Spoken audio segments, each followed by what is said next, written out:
정부와 여당이 국회에서 당정 협의를 열고 내년도 예산을 확장적 기조로 편성하기로 했습니다. 일본의 수출 규제 대응 예산에 대한 논의도 있었습니다. 네, 국회 취재기자 연결해서 자세한 내용 들어보겠습니다. 정주희 기자.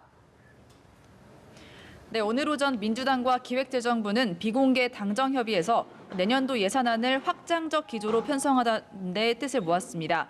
민주당 윤관석 정책위 수석 부의장은 예산의 집중성을 높이고 시급성을 반영할 것이라면서 일본 수출 규제와 관련해 내년 예산을 1조 원 플러스 알파로 하기로 했는데 알파의 규모를 늘릴 것이라고 설명했습니다.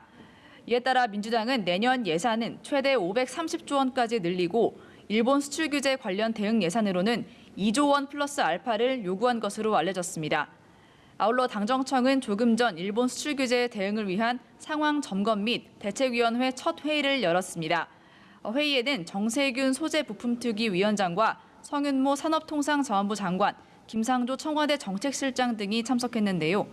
정세균 위원장은 당정청 협력에 있어서 관제탑 역할을 해나가겠다면서 감정적 반의를 넘어 이성적이고 평화적인 문제 해결을 요구하는 국민 열망에 맞춰서 현실적이고 냉철한 방안을 마련해 실천해 나가겠다고 강조했습니다.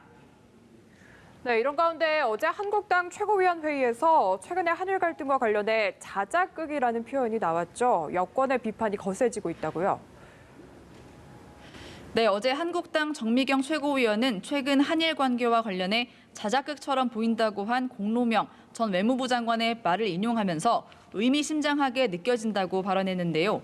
이에 정치권에서 다시 막말 논란에 불이 붙었습니다.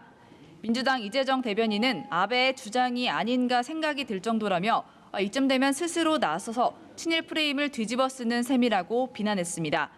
임종성 원내부대표도 소설을 집필할 때도 금기가 있고 망상에도 넘지 말아야 할 선이 있다고 비판했습니다. 정의당도 가세했는데요. 오현주 대변인은 한국당의 희망사항이 아닌가 되묻고 싶다면서 도를 넘는 발언이라고 비판했습니다.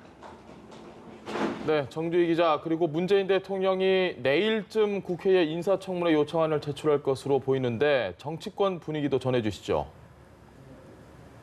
네, 여야는 이달 말로 예상되는 인사청문회를 앞두고 연일 날카로운 설전을 벌이고 있습니다. 특히 조국 법무부 장관 후보자를 둘러싼 공방이 거친데요. 민주당 이인영 원내대표는 조 후보자 인사청문회는 공안조서 작성하는 자리가 아니라면서 한국당이 몰이성적 색깔론을 들이대고 청문회 보이콧을 거론해 우려스럽다고 밝혔습니다.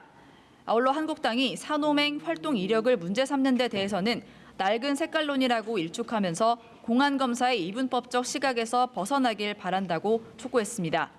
이에 한국당 황교안 대표는 제 얘기에 틀린 게 있느냐면서 법무부 장관은 헌법과 법을 지키겠다고 하는 확고한 신념뿐만 아니라 그에 맞는 처신과 행동을 해야 한다는 점에서 부적격하다고 판단했다고 설명했습니다. 휴가 중인 나경원 원내대표는 국회로 등원해서 인사청문회 대비를 위해 각 상임위 간사들과 긴급 회의를 열고 있습니다. 바른미래당은 한상혁 방송통신위원장 후보자의 중립성 문제를 거론했는데요. 오신환 원내대표는 청와대가 가짜뉴스 규제에 초점을 맞추고 있다면 그런 의도 자체가 방통위의 정치적 중립성과 독립성을 훼손하는 일이라고 비판했습니다. 지금까지 국회에서 연합뉴스TV 정주희입니다.